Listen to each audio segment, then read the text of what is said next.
No, Joe, we have important people that come by here, but then we have really important people that come by here. And so, I don't know what strings, who got you to come up here is my question because, To somebody, you? yeah, Oh, right there in the mic. We're talking the microphone right sorry. there. Yeah, how did I? Oh, he did. yeah.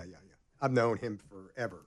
So Tom Becci is, for those listening, one of my managers. I have two managers, and Tom Becci is very well connected, and obviously Joe to get you up here. So I appreciate you coming up here. That's really nice of you. I'm glad to be here. Yeah, you can pull that down if you'd Yeah, like. sure. Whenever I saw, it's always a big deal whenever they announce the Hall of Fame inductees, and I was just looking to see who was going to make it this year because I know Ronnie and Kix got in last year, Right. and I saw you, and I was like, holy crap, that's all! I was so excited for you, and I wonder, did you have any idea that you were up for it, that you would probably get it? Like, what did you know before they announced who was going in? I knew I was on the ballot, and actually, I voted on the first round for, I can say his name, Irving Law.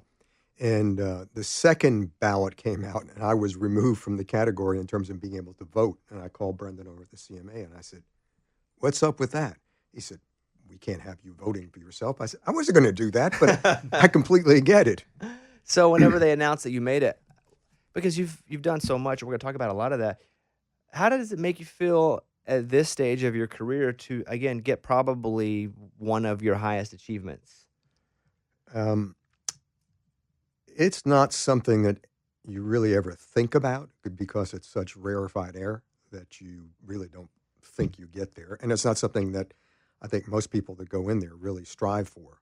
It just happens. Right. So humbled, honored, in disbelief. Really, Reed, will you pull his microphone down just a little bit? I think we were cleaning, and so we lifted the microphone. Yeah, there you go. Well, congratulations. That is Thanks. quite the honor. And again, you've been honored in so many ways over so many years. This has got to be a quite, maybe refreshing is not the word for you, but I don't know. It almost probably feels new, like something new for you. I feel like you've done so much. Well, Like to be in a Hall of Fame with all Yeah. these country stars. Like, is there anything that's similar to this in your career? no.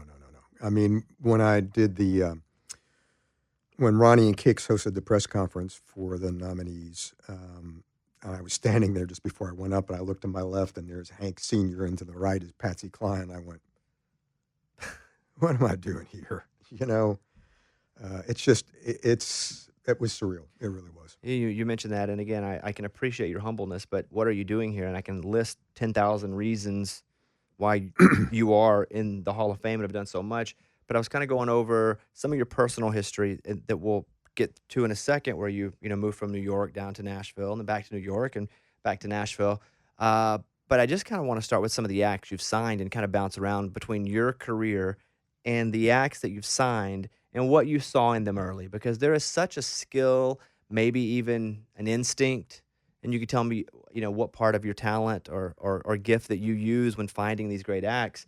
But if we were to talk about Alabama, Mhm. for example, what did you see in that group that early? Actually, it was at the country radio seminar that I saw him for the first time. I'd heard about him several times, and my boss at that time was Jerry Bradley. And unbeknownst to me, he was tracking them at the same time that I was. And I went down. It was as you know, the show used to be just one band. And then everybody came up and sang with that one band. So you mean there's like a house band and then all Right. the artists would come in. Got Right. it. And so Alabama got up there, and it was, they didn't use the house band, but they were part of the house band. And I think that's always a tough gig anyhow. I mean, it's everybody's sitting out there, and you don't quite know what to expect, and you're nervous. But they were natural-born entertainers. The harmony was unbelievable. Randy Owen, still to this day, is one of the greatest country singers we've had. Whenever there's a group like that, and I guess what year? 80? 81. Okay. So 81 or so. And what was the wine and dine process like in 81? Or were they being pursued by multiple labels? I know you said someone else was tracking them as well. I have friends now that are, that people want them to sign a deal, and you have 5 labels coming Yeah. at them, and they're all promising them things and doing nice things. What was it like in 81 when you find an act that you really like? There was nobody else pursuing them. They were on a small independent label called MDJ, and Dale Morris was the manager at that time. And so it really was just a direct negotiation between us. There was no other competition for them. Whenever you sign them, do you say, "All right, here's our vision for you," or was Alabama so? Did they know who they were at that point? Or how green were they when you signed them? Oh no, they were not green. I mean, from a live standpoint, they were seasoned. And they've been doing it a long time, a lot of shows. Yeah. And in terms of vision, I think at that time we didn't know what the word vision meant. It was just, we like you, we think you got the potential, and the songs. I mean, my home's in Alabama, Tennessee River, mountain music feels so. I mean, you get the story. It's all there, and they only got better as performers. And one of the first things that we did was we did a tour of rock and roll clubs like the Bottom Line and the Whiskey out in L.A. And we flew in a bunch of radio people and industry people. And even then, people were just going, we've just seen the Country Beatles. And so it was early on in their career. But the other thing, too, was Randy Owen, the lead singer, was probably, in another life, one of the best promotion people I've ever seen. He just locked on to both retailers and radio people, anybody he had to know and take care of and make sure that they were doing a good job, he was focused on it. There's no such thing as a slam dunk, especially in anything creative, right? We may think we have it. There have been times where I've written things and I'm like, this is it, and it's not. It's just not. And there are times where it's just a throwaway something where I'm like, I don't know, I'm just going to, and it becomes this wild success. When you have something like Alabama, an entity like that, what was the first success with that band where you went, oh yeah, like I knew they were good, but now we all know they're good, and we're here with them, in a business sense? We got to mountain music, it was all over. But I'll take you back for a moment, because country music at that point was still very much a regional format. We were Southeast, Midwest, Southwest, a little bit of each of the coasts. And Alabama was the first act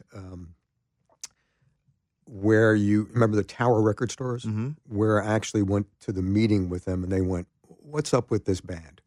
Normally they were like, where they actually inquired that they wanted more about it. Because their country section was about 7 records deep, and they really were excited about it. So that was one of the first signs that we had that we were kind of getting outside the neighborhood.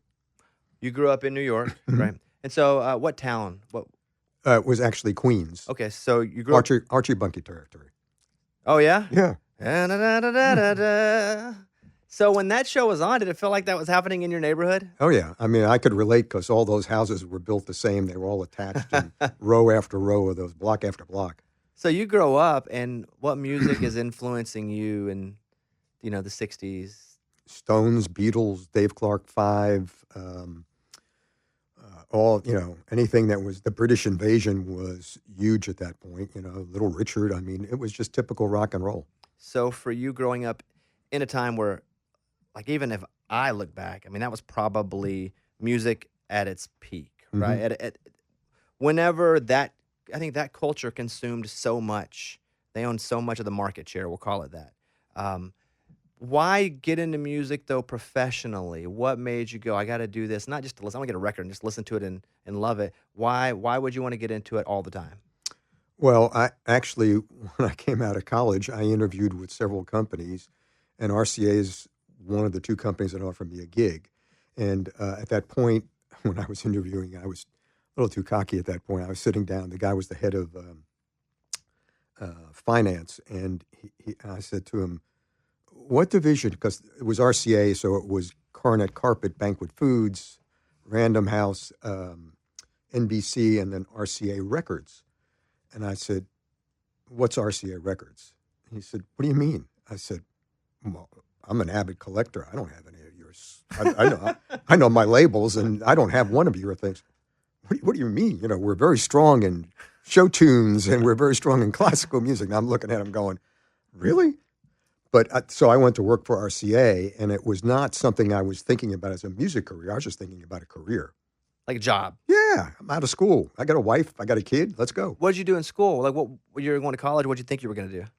I came out. I was looking for business opportunities. I was a finance major and a marketing minor. So you studied money. You studied marketing. Wasn't so much you studied anything about music or... No. I played in a band, and I was pretty poor at it. And, loved music, listened. I mean, I still remember walking around with that transistor radio when we were kids, just listening to WABC radio. You go to RCA in what year? 71. And in that 3 or 4 years before you come to Nashville, like what were your job duties? And my assumption is you climb pretty fast in New York. So what'd you start as, and what did you end as in New York? I ended up as a product manager. So I had my elite roster at that point because I was the kid that they didn't know a whole lot. They gave me this struggling artist called David Bowie and Lou Reed and several other acts that nobody really remembers at all. And if RCA was, like you mentioned, just to paraphrase what you said, like they had a lot of show tunes. David Bowie, Lou Reed, that's not quite show tunes. Were they going into a new kind of area? Yeah, when I joined, they weren't on the label. And certainly they hadn't succeeded. They had things like The Main Ingredient at that point and Buffalo Springfield for a brief second. That kind of, it was more one-hit wonders than it was anything else. Back in 74, so what my assumption would be is that most country music was on an AM radio. Mm-hmm. Okay. So why would a fellow like yourself, who's doing pretty good in New York, decide to move to Nashville to pursue a career in a format that's mostly on AM radio? And I'm assuming you didn't grow up around a lot of country music. Only country music I heard was on AM radio. So Johnny Cash, Eddie Arnold, Skeeter Davis, that guy. If they crossed, I heard it. Like a Johnny Cash would cross. Yeah, sure. Yeah. So you moved, and how did you get approached about moving to Nashville? I got called into the office of the general manager and the head of human resources and said, "We have got a great idea. We think you should move to Nashville." And your initial instinct was? Hell no. What's down there? Why would I want to go down there? I'm here. I'm in New York. Right. And their instructions to me were, just go down there for 2 years. I think it'll be a good experience for you. You'll learn the inner workings of a smaller operation. And if you don't like it, you can come back. And so I came down and met with Jerry Bradley downtown at the Hilton Hotel. And when I got back on the plane and I went home to my wife, I said, well, I'm not going to get that job because I know I pissed him off. We weren't on the same page. So I go into the office. That was a Friday, and I came back to the office on the Monday. They called me in, and I went, I'm expecting to hear, hey, it's all over. And they said, he loved you. You're going down. I went, oh, no. What'd you tell your wife? Only 2 years. It's only 2 years. So do you think they were being truthful when they said go learn it and come back, or do you think they really maybe had you in mind to go down and actually make something of it? No, at that point, it was really just go down and see what you can. Companies at that point were really A&R entities, and there were promotion departments, and everything else was out in New York. It really wasn't. It was a small business, and people were still learning how to, market and develop artists on a national basis. Forget international. So you're in your early 30s when you come to Nashville? Actually 24. Wow, you're in your early 20s. Yeah. So you moved down, and you're working at RCA, but what is your job when you move here first? Because I know you're one of the youngest, if not the youngest person to take over a major label. But so you move here in your 20s. What do you do? I had the glorious title of manager of administration, which really meant whatever Jerry wanted me to do, I did. But it really was trying to bring some semblance of order to the various departments, trying to get them involved with the corporation overall, the RCA Corporation. I mean, I had been in the company a number of years. I had a lot of friends in the promotion department and sales department. So Jerry was, hey, go up there and meet with them, see what you can do for our records. And that was part of what I did. I'm going to come back to that in a minute, and that's where we are. You've just arrived in Nashville, and you have a job that sounds like I don't know what it is because the words are so vague, right? You're doing it all. Yeah. It's just, let's move over a bit and go to another artist, Kenny Chesney. Mm-hmm. So you met Kenny around what year? 90. And what did he have going for him when you met him? Well, the story is Dale Morris. We're coming back to the same person. Dale Morris, I was getting ready to move back to Nashville from running the company in New York. And Dale called me over the weekend and said, I've got this kid, Kenny Chesney. I said, who's Kenny Chesney? Well, he's on Capricorn. I think you'd really like him. I said, well, send me the record, and we'll have a conversation. So I got the record, and I thought it was interesting. And in what way? As a songwriter, I thought he had a unique perspective. He was a country singer, which at that point, from looking at the roster, we certainly could use a few more of those. And he had been out working the road. I mean, he had been working through the whole process. I had a respect for Capricorn Records. And Dale said, I think I can get him off. So that's what we went down the road. So Capricorn Records, my assumption is I've never heard of Capricorn. I'm assuming they're not around anymore. Maybe they Yeah, are. Allman Brothers and those kind of guys. That's Phil Walden was the original guy that ran that company. Small. Yeah. So Kenny's on a small independent label, and so you guys identify him as someone that you think you could make into a major star. Mhm. So you have the record, you listen to it. He has an interesting perspective and an interesting way to present things. So you call him up, you go see him. What happens? Actually, we met months later in the office, and I mean, he was young. I mean, he came in, it was almost like George Strait light. I mean, he was really trying. That was one Was of he his- cowboy hat then? Yeah. Yeah. Oh yeah. Yeah. That's crazy to think about. Hat at Kenny. 'Cause Yeah. he's just not that anymore and hasn't been for a long time. And so he says to you, like, what's Kenny Chesney's goal? Because he's on Capricorn, and you think there's a nice relationship that can happen there. What does Kenny Chesney tell you he wants to do with his career at that point? He wants to be one of those guys that everybody, stadiums weren't in the conversation at that point. So it's Phil Arenas, and I want to be one of the biggest stars out there. And I'm sure a lot of people say that. I mean, I think pretty much everybody probably says that. I want to be a big star. Sure. But why was Kenny different as far as, aside from the record that you heard and you thought his presentation was interesting and his songwriting, but why Kenny, and why did you think he could be the massive star that he is now? He worked his ass off.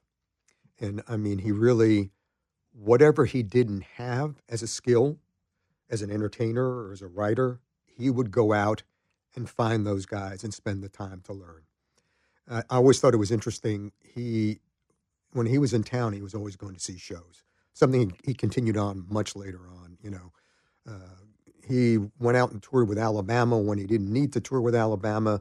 He'd go out and open for George Jones when he didn't need to open for George. He just wanted to learn. How do you entertain? What are you doing that makes it so different? And they were, his heroes at the same time. When did Kenny go from being a guy that had some moderate to good radio success to being a superstar in your mind?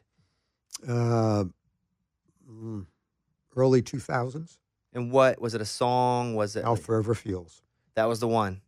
And you could you're where you are. I'm sure there are certain songs where you can just feel it. You're like, oh, okay, we're looking at sales or we're looking at concert tickets. Like this is the element that is changing it. He actually was doing better business concert-wise than we were doing on records at that point. So he was making more money at live shows than you were selling. He was selling records. Yeah, but I mean, what you had were people. Think about back then in the late 90s. There's no internet. People were just showing up. It's word of mouth. And so people were going out to see him, and what we needed to do was connect the dots. He had, we'd have a hit, and then we'd have a miss. We'd have a hit, we'd have a miss. How Forever Feels was the first time we started a string where we just kept going at it. What that string, the consistency of the string. What you say you started hitting them in a row. What was the consistent? I mean, in terms of numbers or No, in terms of you started to songs. put them together. But what were this? Was it a certain texture of the songs, a tempo, an idea? Was he Beach Kenny yet? What was it? No, he hadn't reached Beach Kenny yet. He was getting there, and he was developing the identity, coming out with the rock and roll T-shirts, the tight jeans, the whole routine, working out, physically getting there because it was a physically demanding job that he had, and really spending the money on the production. He knew that he needed to make a bigger and bigger show. But, when we made records, we pulled 4 singles off, sometimes 5 singles, and left singles on the album that we could have pulled out. So the quality of the music was there. And it was everything from the beach, but then you'd go through There Goes My Life, it covered the gamut. And occasionally he would write them, but most of the time they were outside writers. I often say that I love slow Kenny. Like I connect with slow Kenny. Anytime Kenny's doing a ballad or slightly slower than mid, like those are my Kenny Chesney songs. Tequila. Yeah. Oh man, that's one of my favorite songs ever. Yeah. And so like slow Kenny, that's my jam. Sometimes when he does the beach stuff and the fast stuff, I don't even like the beach. So I'm like, you know what? I'll pass on this one. But like, man, the guy's got an emotional catalog. So Kenny Chesney, big star, Mount Rushmore of artists since 1990 for sure. Let's go back to New York. You moved to Nashville. You're working as some administration position. Um, and so, do you start to climb here? Yeah. Was that a goal of yours to climb here? Was it a goal of New York's for you to climb here? New York, at that point, I think I was off the radar in New York for that 2-year period. We'd check in occasionally with each other, but um, I think the turning point for me was that Jerry Bradley began to see, when I go to New York, I'd bring something back that helped us. And I had this conversation with him one day because I was not in charge of promotion, but I was trying to figure everything out in terms of country radio. I really had not been involved with the format. And we kept getting these records that didn't quite compete with everybody else on the charts. But I mean, most of us, it sounded like we should be competing. So I dove into promotion and tried to start figuring out, meeting with people, going out with the promotion guys, hitting radio stations. And, I came into Jerry one day and I said, we're not doing what we need to be doing. And he looked at me and he said, well, God damn it, go figure it out. I said, well, I'm not in charge of promotion. He said, you just go figure it out. I'll take care of it from there. So I came back and I said, well, here are the things that we need to do. He said, okay, I'll put you in charge. And I went, wait. I haven't run a staff. I've been in promotion, but I haven't run a staff. And so that was the trial by fire.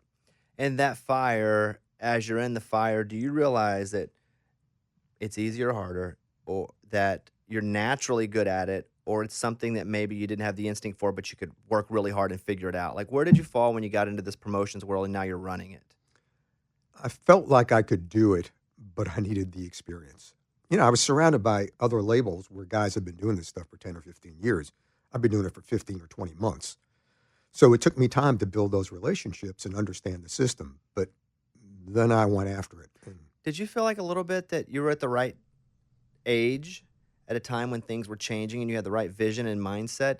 Because again, if you're working with guys that have been doing it 15 years, I mean, even, in 83, 84, 85, it's a significant change since 75, 76 as far as technology.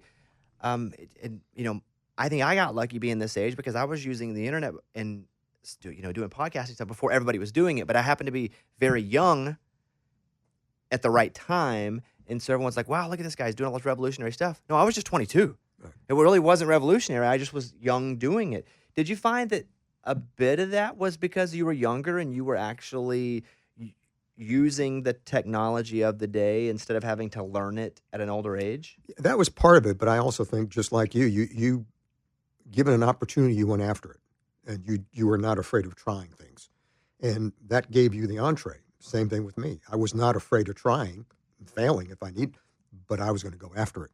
And anytime I needed to be on an airplane, out in L.A., out in New York, out in Dallas, I just went. And you build those relationships, and you begin to understand the stations and the personalities and the markets, and that really did help me when I went back to the artists and said, look, this is what's coming back about the music and why we're not succeeding. Or if we were succeeding, this is all the good news, and there's not really a lot of bad news. And at that point, we had not developed a system. We were just getting to the point of, the tracking systems like the BDS and MediaBase. That was just coming on. You were still dealing in archaic systems where people were, it's in power. They would just say how many times they played it, and you had to believe them. Absolutely. Wow. So you're credited with really changing the formula of how promotion is done to sell records. What did you do in your mind that was so different? Well, one of the things was bringing the new artists out. I mean, we created the original promo tour. I mean, Loretta was the person that did it. And we just used the same model. It started with the Judds, and we went out with the Judds and took them into studios and brought radio people into studios. And that worked, but what we found out later on when we did KT and Clint was that if we went to the actual stations, then people went in there, you met everybody in the station, they'd cut jingles, they'd cut liners. So there was an advantage to going to the marketplace. Prior to that, people didn't really travel around to radio stations. Is it crazy to you that that's still the thing? It's a personal business. it's nice to play it, but you want to know something about them. Sometimes that personal relationship is what gets you over the hump to adding a record. So what I hear you saying is people. Always a people business. Whether it be a songwriter, a producer, or a manager, it's always people. Let's go to the Judds for a second. Growing up for me, massive because my mom loved them. She would sing them all the time. Like one of the memories I have of my mother is her singing Why Not Me? Or it was all Judds all the time. And, you have a mom and a daughter, and I don't know that I have seen that before, a straight mom and a daughter that made it to a level like the Judds or even a mid-level. So you're signing them. You got to invest money in them. Like, what did you see about those two that made you think that was something to put a bunch of money into and believe in? We used to, when we go out to L.A., we'd stay at this little hotel called Le Parc. And the guy that was in charge of Curb Productions, Dick Whitehouse, who passed away about a year and a half ago, he and I had been trying to do business for a while, just had never hit on anything. So we had breakfast, and we were in the suite talking, and he was getting ready to leave. And I said to him, "You got anything for me?" He said, "Well, I've got this mother-daughter, and I've got a work tape, but it's not ready. I'll wait till we get back." I said, what do you think, though, when you hear mother-daughter? Before anything else, it's magic. If you hear, I have a mother-daughter, are you like, that's so original that if they're good, I want it? Absolutely. Because I've never heard before them, and I don't know and have the experience you have of being around, I just haven't heard a mother-daughter do it on a level of contemporary. And they were, even on the demos, they were great. So I said, "Look, I'm going to be back in Nashville on Monday. Why don't we get together anytime next week? You tell me when." So I think it was Wednesday or Thursday of that week. Went on in. Naomi came in, 3 songs. They walk out. I called Dick and said, we got to make a deal. And we did that day.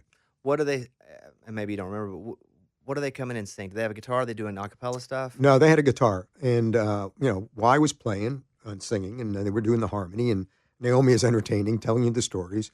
And honestly, don't remember at this point. So Winona then how old was she? She's a teenager, obviously. 16. Yeah, 16, 17. I thought 16, 15. That is crazy. Yeah.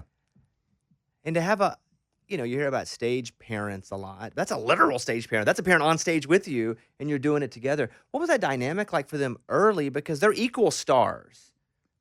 Yeah. But they're not equal in the house. Yeah. So I would assume that's managing that dynamic would have been tough. It took a moment.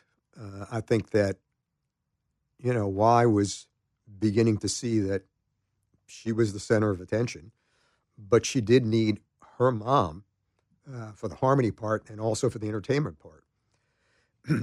And Y just was really good talking to people. Naomi was. Y was she was a kid. Yeah. But she was gaining the experience rapidly. So you're going station to station. You're figuring it out. Your data is happening because you found a new technique, right? Mm-hmm. And you're starting to slowly see it. When do other companies start to see what you're doing and how it's working, and they start to mimic what you're doing? Several years later. But you just, then we went from, those promo visits to the bus tour. We would go around the country on a bus. And at first we did it just as a label, going into radio stations, and hitting them and taking them on the bus, showing the videos, playing on the music, talking for a while. 3 cities a day, just kept going around the country for 4 or 5 months. And then we got the idea to start doing bus tours where you would bring the artist to the radio station on the bus and, again, take them on, spend the time. We had that locked down for a couple of years before somebody said, "Oh, we'll do that too." It's also costly. Yeah. It costs a lot of money to move an artist around for months in a bus. And it's time-consuming for your staff, coordinating everything, getting everything together, making sure that you've got everything you need. And at the same time, promo guys have to keep, working on those records. So you're promo touring, you're head of promotions. When does that turn into, or maybe there's a couple steps in between, but when do you actually take the helm? Jerry stepped down in 82, so I took it right after that. And how did that feel to you? Like it's my time, or like, holy crap? No, I know at that time the company was kind of like, "Are you ready for this?" And I went, "Yeah." Was it because your age? Yeah. more than anything else? Because it sounds like you've done things that nobody else has done. You've Yeah. seen things in ways that haven't been seen. And had you maybe been 45, they wouldn't have asked the question, Right. possibly. So you're 32, Mhm. and they say you're ready for this. And what do you say? Yeah. What Yeah. did you feel, though, inside your heart? Yeah, I felt like I could do it. You know, I mean, again, just as I said before about running a staff, running a label is a different thing than being like the GM. You know, the buck stops there. What new responsibility did you have running a label that maybe you didn't know you were going to have when running a label? When you start building a roster, that's a completely different experience than just working records. Because You're painting a picture. What you really do see should represent this label, and where are the holes in the marketplace? What has the competition got? What do you have? Can you do better than they are in the various areas? You could have 3 women on the roster, but maybe they weren't better than Trisha Yearwood. You know, you got to find where. And so we had the Judds. You know, you could crack through, and you know, moved on to Lori Morgan, and you know, it was just working through that process of trying to find. When you build a label, you build a catalog, and you have to have those artists that are going to have a long tail, be able to sell for a long period of time. If you just have a series of one-hit wonders, you're just constantly spinning. You're on a gerbil wheel. But building, yeah, you know, you have to be consistent about the music, consistent about the moves with the manager in terms of touring. What are you doing on the TV personnel? How do you get them on shows? Moving through the entire process. I have a friend who is a pitching coach at a major university, and another school called him and said, "Hey, why don't you come and be the manager?" He's like, "Great, always been looking for the opportunity to be a manager." He gets over and he realizes he does really enjoy the job, and you know he loves being a manager, but he can't spend as much time with the pitchers anymore. Like the thing that got him there, that he loved to do, that he invested all this time in learning and teaching and communication, in talking about pitching, he could not do as much. So here you are, you've created a new template for promotion and finding artists, but now you're running a label. Did it pull you away from what you were really great at a bit, and where you couldn't spend as much time? Obviously, you couldn't be on the road as much, but did it take you away from what you loved? And did you have to find people that had similar vision as you? There's no way you do this as an individual. You have to have a team. And that was really, I think, for me, a process of learning how to pick the right people, which allowed me to spend less time in the field and more time with the artist. But more time with the artist also meant not just the studio, but being on the road. So it was a balancing act. As the head, who was your first major success that wasn't already on the artist? Like you couldn't, let's say we take everybody off the table that you'd already found, you'd nourished, but you're the head, you find somebody brand new. First major success running the label. Judds. Judds were the first one through. Were you running the label when you found them? Oh, yeah. You were? Oh, yeah. And so is there a different kind of, just being straight proud whenever you're the head guy? Is it a different feeling? Well, the moment for me was when Conway Twitty, my assistant, said, "Conway Twitty's on the phone for you." I said, "Conway?" He said, "I just heard the Judds. You done a damn good thing, boy." And hung up. It was like, okay, I got the stamp of approval. Clint Black, Mhm. who I think it's so cool. I have a relationship with Clint now. And growing up in Mountain Pine, Arkansas, I knew every Clint Black song. I mean, he was just a hero musically to me, and someone that I never thought I'd get to know, much less be friends with. I mean, guy is smart as a whip, like funny. And when people come into my show, for the most part, I feel like they'll come in, I'll put some bowling bumpers up, take care of them, make them look good. That's my job, make them look good. They'll sound good, but I make them. With Clint, there ain't no bumpers, and I got to watch out because he's gonna give it to me real good. Yeah. So tell me about meeting Clint and what it was with Clint what it was about Clint that made you go, that guy's a star. Well, first is the voice. Second was the look. Third, I found out how funny and smart he was because, you go in and you meet the guy and, you're a little bit intimidated, and it just took a little bit of time for us to break the ice. But then you just said, man, this guy, he can really wrap his arms around a crowd, and they just feel like it's family. And then the songs, I mean, just one after another, Killing Time, No News. I mean, just the way we went through that. And he was Um, yes, he was a country singer, but at the same time, he was one soulful son of a bitch. I mean, just the ability for him to just approach each of his songs a different way, sometimes live. Not just give you the 3-minute version, but do what Clint can do, which is just wail and then play. I saw him over the course of the tour, the first couple of years, really get to be a guitarist. Prior to that, he was a rhythm player, but he did learn how to play and lead guitar. Sarah Evans. Yeah. Whenever you signed Sarah Evans, what was it that drew you to her? Because she's a bit of a wild card, and I enjoy being around her because I never know what I'm going to get with Yeah. Sarah. Was she like that in her early days? Yeah. And that first record we made with Pete Anderson was really a throwback to Loretta Lynn days. Reviewed critically, but not commercially successful. Big personality, big voice, great at collaborating with people. So it was a process, again, almost like Kenny to a certain degree. We'd get one, lose one, get one, lose one. And then No Place That Far came out. We got Vince on the background at that point. Just started taking off from there. So you're running the label. You put in 19, 11 years or so as the head of at first? Before I moved to New York? Yeah, about a decade or so? Yeah. I mean, for you, before you moved to New York, before you came back, what was the high point in that first decade of run for you as far as your career? I think we had been named Label of the Year for a decade. Wow, really? Yeah, and that was pretty powerful stuff for us, because people come in and out of that slot, and we held it. Were you so hard to get a hold of? I mean, I just would imagine. Excuse me. You're King Dingling in Nashville. Everybody, you could change lives like that.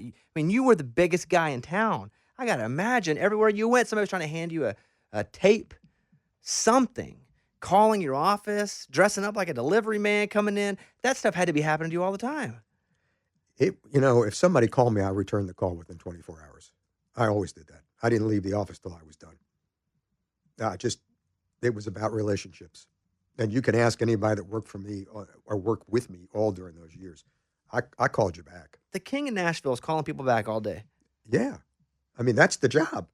You got to stay in touch with everybody. I mean, I get it, but I would just think at some point when everybody wants to get in touch with you, that it will be hard to have enough capacity. Well, you start setting up where you have an A&R department, you have a promotion department. You go see so-and-so. Yeah. And if you then come back to me, but not directly. Why do you go back to New York? It was the reverse of the argument that got me down here.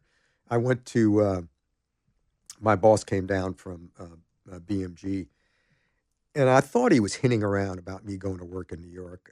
And I said, no, I'm happy here. Everything's good. I was about to get married. We had planned the wedding for November, and just at the beginning of August, I just finished a worldwide meeting. Everything had gone well. I get the phone call, and he says, "Come on up. I'd just like to have dinner with you." That's strange. So I go up, and he said, "I'd like you to take over the label, running all the divisions."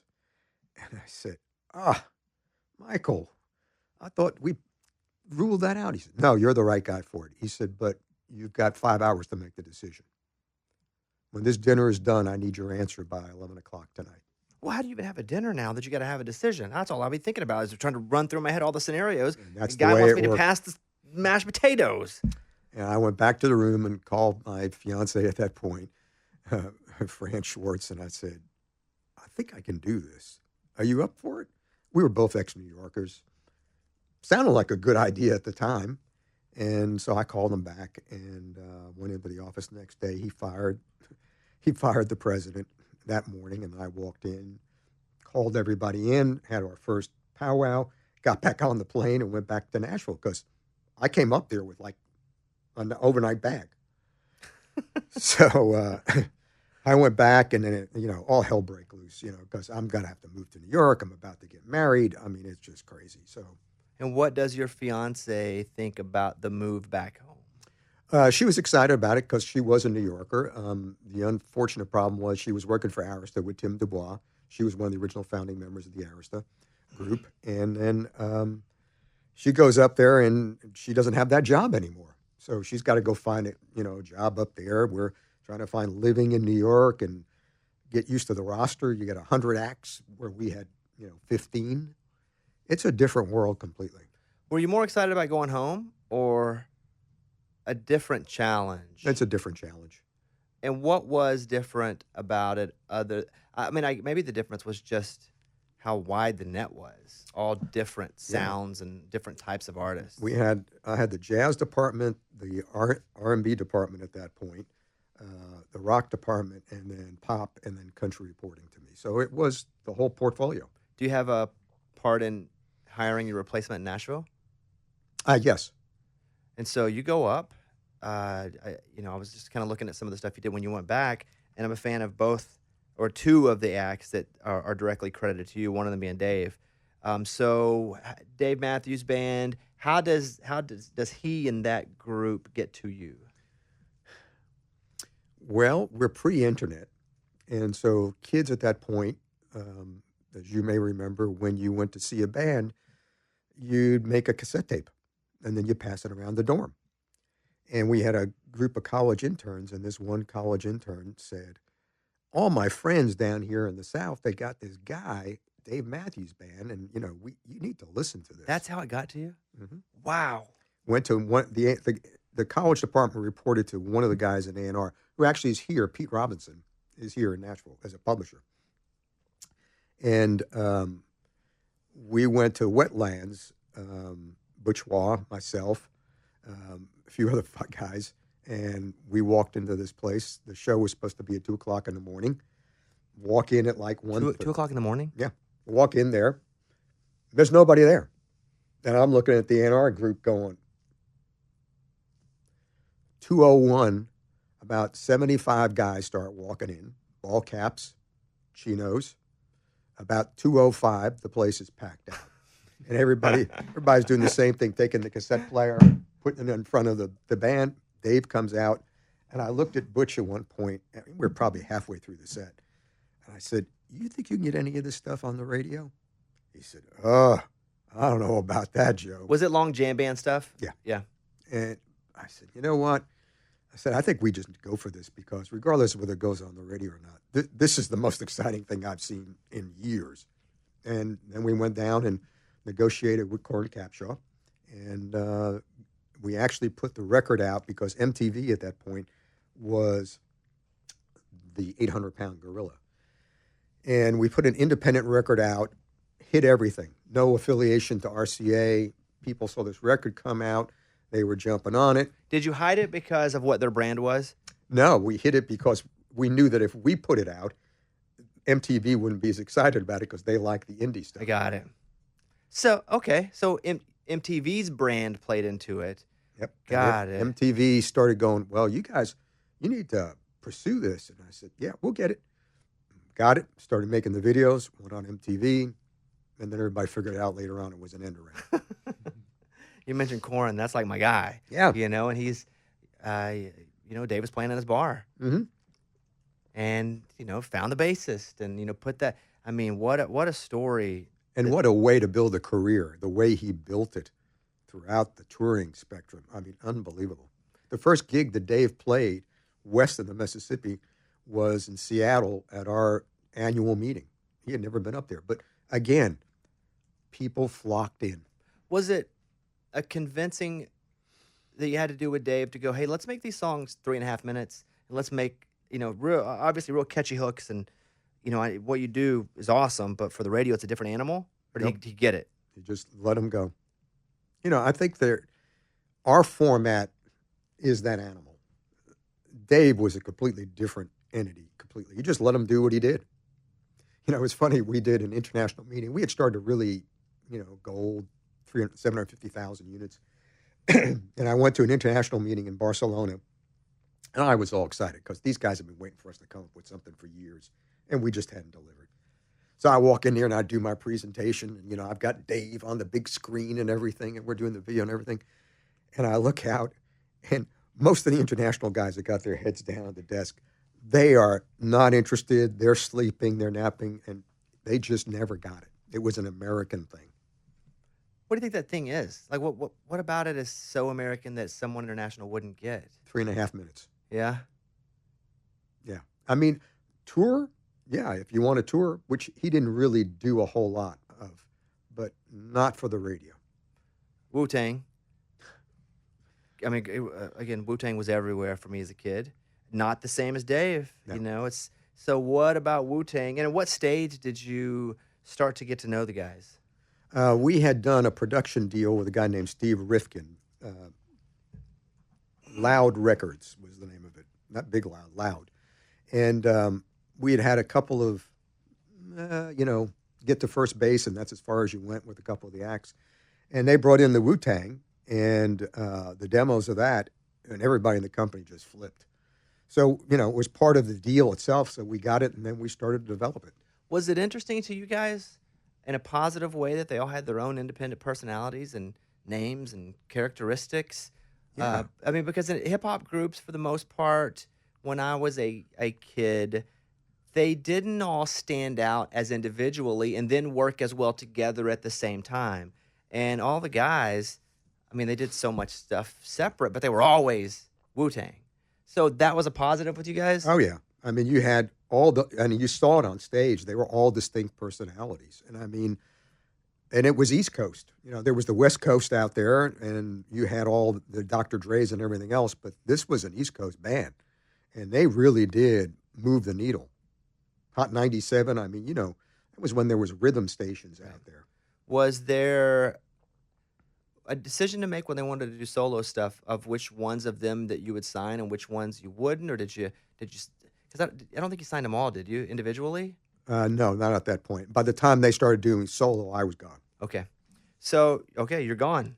That was quick. All right. Where'd you go? I went back home. And why back to Nashville?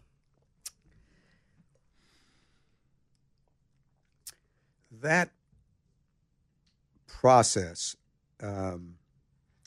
my boss had a very unrealistic expectation. In New York. Yeah. He thought, you can turn this thing around in a heartbeat. And we were so far down in the hole, we didn't register on any meter. So it's like turning. I got a CDL license for a TV show, and I realized that turning around an 18-wheeler, you can't just turn around an 18-wheeler. It is very slow, very methodical. And if someone's like, you turn this around real quick, it just didn't happen. Like you wish it, but it wouldn't happen. First year, 18 months was getting rid of people and acts. I dropped 60 acts. 60. 18 months. The intro stage was 18 months. Change all the people, drop all the acts. None of the acts came back to haunt us. And then you start building your team. And that takes time. And then what started to happen was then, Dave comes on board, SWV, Wu-Tang. But I just wasn't having the fun because you were trying to serve too many masters. And the expectation was we should be doing a lot more, a lot sooner. And I just kept going, it's going to take more time. It's going to take more. No. And I went, look, you know what? Maybe we're not meant for each other. So I'll leave and I'll go back to Nashville. I'll find a gig. And then that's when he said, no. You're not going to go to work for somebody else. You're going to go work for us. And so I moved back here. When you moved back, did it feel like home again? Oh, yeah. But at the same time, I'd been out of Nashville for 4 years. Things had started to change. SoundScan had come on board. So now you really started to see what was happening with record selling. And, players were different. You got to get back down here, meet all the songwriters, all the publishers. Everybody knew me, but you still got to get in the pecking order. How do you jump ahead? Isn't it crazy in 4 years in the creative space? It's like dog years. Yeah. You're gone 4 years. It's not 4 years. That's generations, because you've had so many even small changes in how the art is done, who the writers are, people that are coming with new ideas creatively. Yep. So you come back after 4 years. What'd you find the biggest change was after that short time that really wasn't that short? Well, first thing I did was I went back out to the radio stations and I said, what's going on? Tell me what's going on. I can read a chart, but what's going on in the marketplace? Excuse me. And the artists themselves, we were at that point where there was going to be a new group of people coming through. The Brooks and Dunns and Alan Jacksons had really started to come on strong, but there was room for more. And so it was an opportunity. It was just going out there and finding out, okay, Tell me what's working, what's not working. What are you missing? One of the things they told me was, people become stars that never come back to visit us. So, we'd start taking the artists out again, the Alabamas of the world, go out there and see the radio stations, and you curry favor and you get the opportunities. And the first act that I signed when we were down there was Minnie McCready. And, we had a double platinum record out of the gate, and then, started again with Lori Morgan and, John Anderson. And just things started to click. But it took a couple years. Did you feel like you brought back the people element, and somehow in 4 years people didn't value it as much? Well, I think that, people looked at it and said, well, can he do this again? I don't think so. And so there was a lot of, well, prove it to me. And I went, okay, I'll prove it to you. And it took us probably 3 years to get ourselves back in, because the roster had started to fall apart too. And then we came back basically, with the RCA label group, with RCA and B&A, changed the way we were staffing the label and how we were approaching things. And then I spent a lot of time during the first couple of years basically taking songwriters. I'd take them over to the house. I'd just sit down with them and I'd say, look, this is what we're going to do. Give us an opportunity. If we don't do what we said we're going to do, you don't need to give us the songs, but give me a jump ball. And I did that with a bunch of writers and, found that we started getting the songs again. And this town, it's songs. Yeah. You get that going, we can make good records. There are a lot of great producers here and musicians, but you need the damn songs and you need them continually. And so we did the same thing with songwriters and publishers that we do to radio, treated them better than anybody else. And they found that when we went after it, you gave us a record, we did the job. In my, 10 years or so here now, I've seen a couple of real, meteoric type successes where someone's like, bam, here I am, boom, superstar. Doesn't happen a lot. Maybe only two that I look at and go, dang, that was quick, and that was like extreme success. I missed Aldine. I wasn't here. I heard that was a kind of a rocket ship. Yep. I was here right after FGL, so I did not see that, and I hear that was kind of a rocket ship. Obviously, I've been here for Luke Combs. I've seen nothing like that before. And even Sam. Sam, same kind of way. Different, just launched, universally loved until he got so loved that some people had to be like, I don't love Sam anymore. And I think that's always been the goal, is get so big that you have some sort of backlash, right? Because that just means you're a monster. Who am I missing? And I'm sure I missed many. Who else did you see come into town and just kind of go, all right, I'm here, I've got something a little different, and then boom, away it went? What period you're talking about in the last 10? No, I'm talking about in just your whole time in Nashville, because I've only been able to see the last 10. The Chicks. Oh, yeah? Yeah, Faith. The Chicks seem to be so different. Was there, and this analogy is not going to be good when I use Sam, but that's all I can really lean on, is that Sam was, and listen, Sam is as country as it gets, as a person, and grew up. Did the Chicks have any, they're not country. Did that happen at all? Not at all. Even though Natalie was, really? No. Or their sound is different. How about their sound is not, really? Yeah. I mean, those records they exploded. And when they got on stage, they really shined at award shows. So the Chicks, who else? If you can think of Faith? Yeah. I mean, Faith, definitely. I mean, you start off doing covers, and then all of a sudden you wind up with a song like Breathe. It's huge. It just, that pop crossover changes the game dramatically. But the question always is the same thing. How do you follow that? And what do you start doing musically? Do you stay true to your country roots, or do you follow what New York and LA are saying? Give me more of that.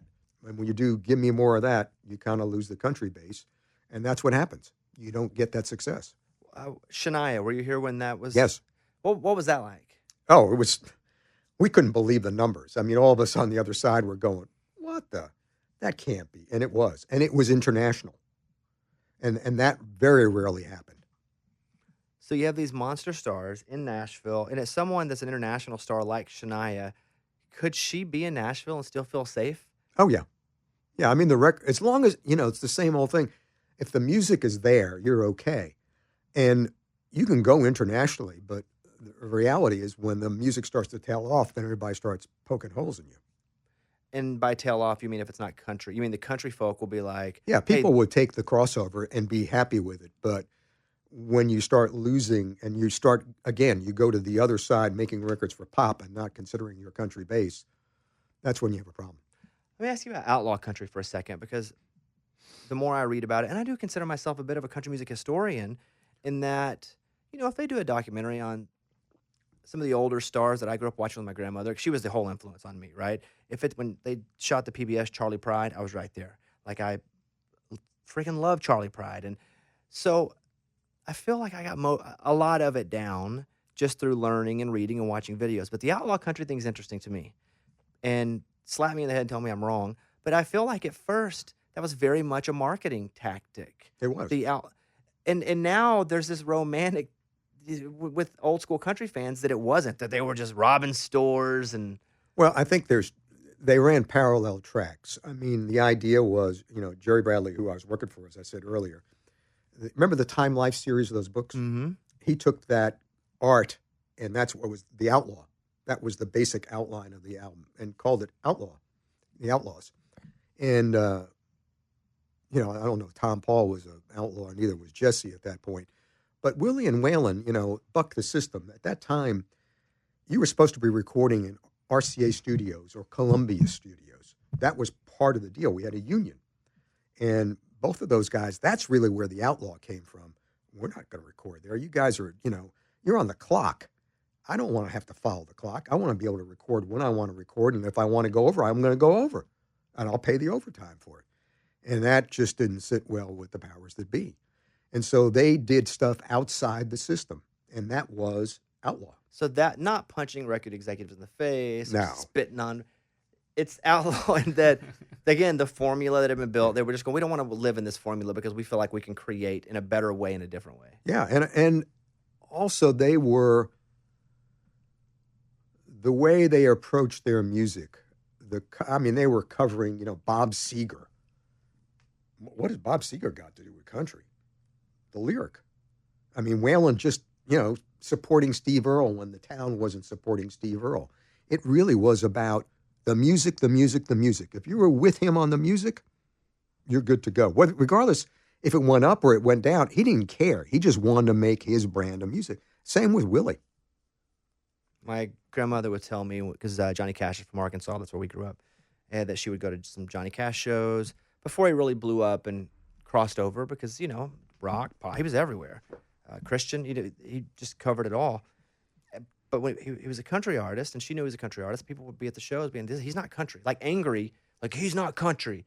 And it feels to me like that has always been universally said, like since the beginning. Like any sort of movement in any direction, it's always said, well, that ain't country. Did you find that to be frustrating in your time? Oh, sure. I mean, I remember the first time we worked Carrie on Jesus Take the Wheel. And, we had a bunch of stations coming back and going, well, she's an American Idol winner. She's not country. Go, listen to the song. What are you talking about? She's not country. Girls from Oklahoma. Listen to her talk. Yeah, I mean, what do you want? I mean, she was on a show that gave her a platform, but it doesn't mean that she's not who she is in her heart. But I think that's, we go back to, Olivia Newton-John, John Denver, when they were on the country charts. You had people, Oliver Newton-John. She's not country. What's he doing here? I mean, burning the slip with his name on it for Entertainer of the Year. Yeah, Charlie Rich. Yeah. Yeah, I was there at that show. You were yeah, there. Oh, yeah. And so what? Okay, so I've seen the show. I've seen the presentation there. I've seen, John Denver. He's not there, obviously. Right. In the room, are people like, haha, that's funny? Or are they like, yeah, that's right? Like what? I think going back at that point, a large part of it too is it's a business. So what is John Denver doing for you as a publisher, or you as a manager, or you as an agent, or aside from us, RCA, having the John Denver catalog, we're one of the few beneficiaries in the town. There were some people who had parts of songs, but normally when, Luke Combs wins, or Morgan Wallen wins, or, Eric Church wins, publishers in the town, producers in the town, everybody's sharing in the excitement and the wealth to a certain degree. But also they feel like it's here. You've recorded in Nashville. You've made the record in Nashville. So it's that sense of ownership and also protection to a certain degree. So then by that logic, John Denver was outlaw country. I don't know he would ever said, yeah, yeah, I get the point. I mean, and Yeah, John Denver made country songs. absolutely. Absolutely. I mean, this I song says, worked those "Thank God records. I'm a country boy." And when he did the award show, they were highlights. Yeah. The music shuts everybody up at the end of the day because when you beam in and you're not there, that's one thing. But when you get on there and you bring that fiddle out and everybody goes, well, I guess he is country. Heck yeah. So, like Rocky Mountain High, I mean, I can go Yeah, through all the John Denver yeah, songs where yeah. I'm just like, at this stage in 2022, am a bit in disbelief that John Denver, finger quotes, wasn't country. Now, I understand why you're saying that because people feel like, oh, he's not one of our group Right. that's helping we'll call it an economy, that's helping the economy here. But, I mean, I was, how do they not think John Denver's country? I love John Denver and always. He wasn't even from the Rocky Mountains. I know. Is what's crazy. Like to me, in my head, I mean, he's marketed as the mountain man. Right. But yeah, he definitely made some country music.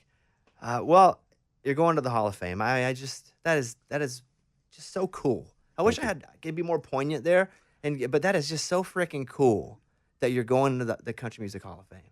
Thank you. It's one of the things I've been doing over the last decade is I've been going to those press conferences and just because I've had so many artists that I've signed or friends who have gone in. And I think of all the things that I've done, it's one of the most intimate nights and special nights. We're always used to big things, especially in our award shows and everything else. But this is a much smaller, more intimate part of it. And it represents people that aren't always entertainers and recognizes their work. So, Eddie Bears goes in or, you sit there and you go, oh my God. And you hear the story.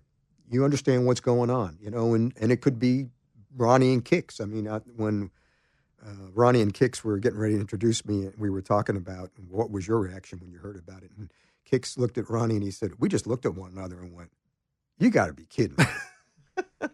Which is basically how I felt like, because you really don't expect.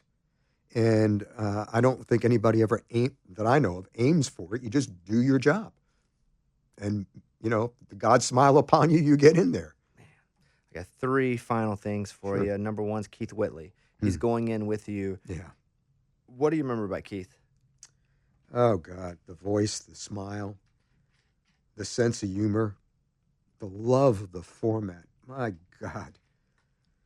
He just, I think back to those, when it's the same thing. You start to go down that path and it's just bump after bump and you're finally starting to make your headway. Miami, you're starting to get there. You make this record that would have catapulted him into the male vocalist of the year. I'm No Stranger to the Rain. You just go, oh my God.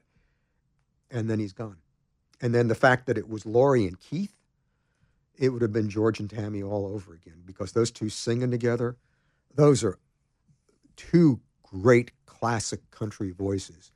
But Keith, you were talking about, I was talking to you before about being a label head. And I mean, I had dealt with Waylon through some of the drug problems and him getting clean, but I hadn't been on the other side. I had been an observer. And nobody tells you about addiction. It's not something that, you learn as you're getting in this whole thing. But, we tried so many different ways to get Keith to get clean. And, I remember sitting down talking to the therapist and saying, if he doesn't want to do it, you can't make him do it. And so it was one of those things that it was such a loss and such a waste at the same time.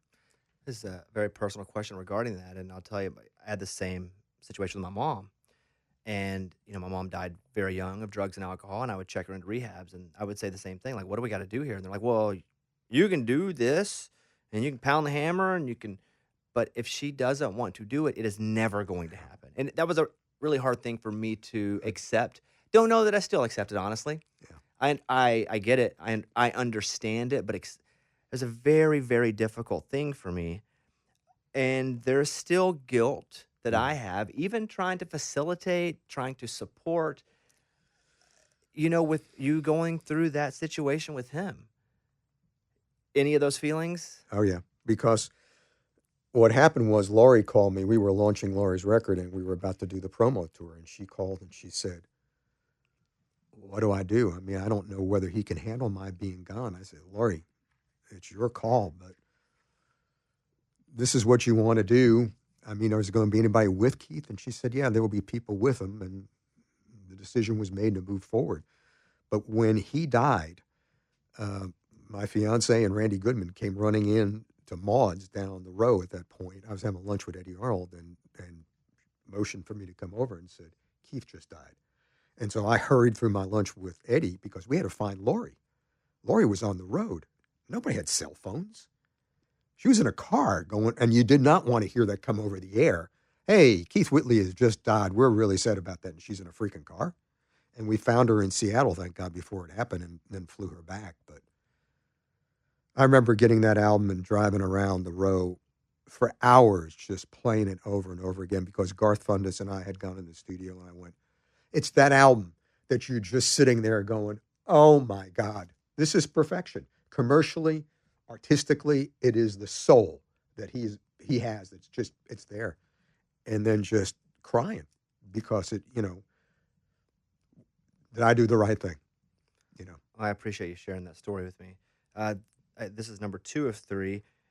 You miss it? You're retired now. What I know, what I can sense, and you're such a creative, even though I don't know if you'll give yourself credit for being a creative, you are, because you've changed so many things in how this industry was, is, and is still is still working toward. Do you miss it?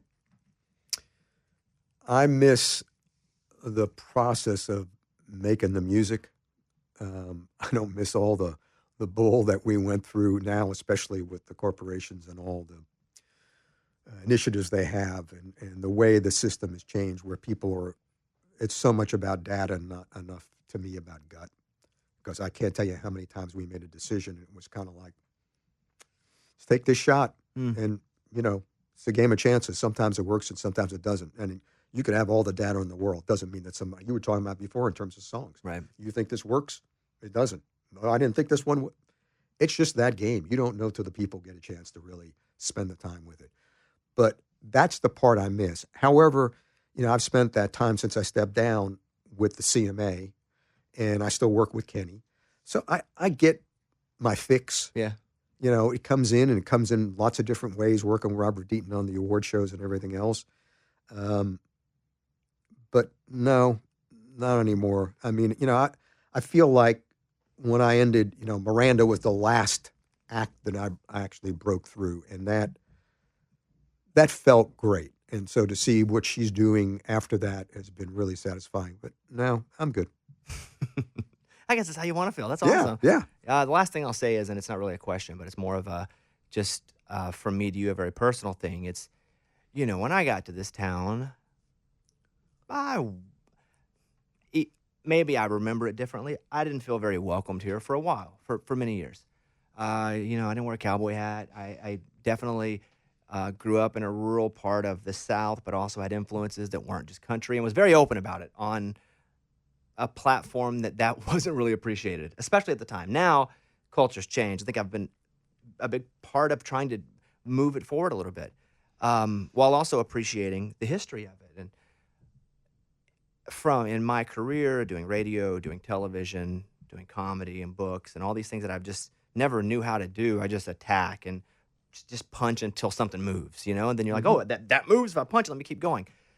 Over the past 4, 5, or 6 years, it's been, hey, we have this award show, and I'll be in the conversation to host the show, and I'll hear the people that are like, he can't, other radio companies, no, we don't want him, we'll boycott the show if he the one person that it comes back to me who is constantly publicly or privately in my corner, as in, you just have to consider this guy because he has the skill set to do it, and he should at least be looked at, is you. And I didn't even know you. And they would come back and say, who's kind of got your back? And I was like, well, I wouldn't even go say hi to him. Like, he's too much of a bigwig. I would never go. And so my introduction to appreciating you as a person was It didn't have to be me, but you were just sticking up for somebody you didn't know. You had no interest in me. Not as a pro. We don't know each other. It wasn't like you were fighting for your friend, but I just always appreciated that because I know that wasn't the popular thing to do. And you're in there with a bunch of radio people, and listen, it's changed a little now, and I get to turn stuff down now, which is the coolest thing ever. The greatest thing. But you worked for that opportunity. Absolutely, no doubt about it. And and there have been offers and situations, and now I get to go. I don't think this is right for me, but I didn't always get to do that. But the one person that people would come and go, "Hey, man, Joe's like saying they should stop just shutting it down immediately and at least look at it," was you. So just eyeball to eyeball, like I just really appreciated that because I didn't feel like I had any allies in this town. I think the town, I went through the same thing you did when I first got here. The last thing I did was feel at home. It took quite some time. You're the outsider. You are the outsider, and you're trying to do things that are different. I got this message from Charlie Monk. He called me after the announcement, and he said, he left the voicemail. I still have it here. I kept it. He said, when I met you, I thought you were a goddamn snot-nosed Yankee kid who couldn't do shit. That kind of stuff. And so he said, and I called him back, and I said, I was that guy. But, I learned, and I went through it, and I gained respect and love for what I was doing and the people around, and you did the same thing. To be honest with you, the first time I met you, I don't know if you remember this, was over at John Ivy's house. I think it was a holiday. You had just gotten to town. And John has been a friend of mine for... Right, I didn't know that. Yeah. Oh, yeah, long. And he's been great to us as a company for a long period of time. Because he was always that guy that would go, one of the stories I have on John was in New York. He said, he called Butch and he said, Where Were You When the World Stopped Turning? He said, if you can get Alan to take the steel out of that song, I'll play it. On Kiss FM in Los Angeles, pop station, yeah. And I said, Butch, I'll make the call, but I got to tell you, Alan Jackson and no steel, I don't think that's happening. Call Alan, and I said, Alan, the big top 40 radio station will play this record. This guy's a really good friend of ours, but I don't know how you feel about this. Well, what do they want? Take the steel out. It's like 1, 2, 3. I like steel. End of story. But John is a guy that if he comes in and says, guy's going to do something, I'm good. We've been together a long time through the trenches. But quite honestly, what you've done, people are betting against you and you just go, no, I can do this. And you've done that. And you've gone outside of the genre and, you'll keep working at your craft and keep improving and widening the goalpost for yourself. So congratulations to yourself. Well, not about me. I just wanted to say I appreciated you. You've impacted my confidence in the town. And so I appreciate that. But congratulations, man. It's just awesome. It's an honor to have you here for an hour. You have affected this format in so many ways that people don't even know. And you probably don't even remember all the ways. It's one after the other. I could do 3 hours. But I injured my calf because I'm getting older, and now I got to go to a physical therapist. So, it's life. It's life now. We're both injured right now. I live hurt, yeah. I don't think I've had this kind of edge on my voice in a long time. I'm sorry about it. Well, Joe, thank you. You're more than welcome. I'll just end with that. Thank you. This has been a real treat, and hopefully I'll see you soon. You will. Awesome. Thanks, Mike.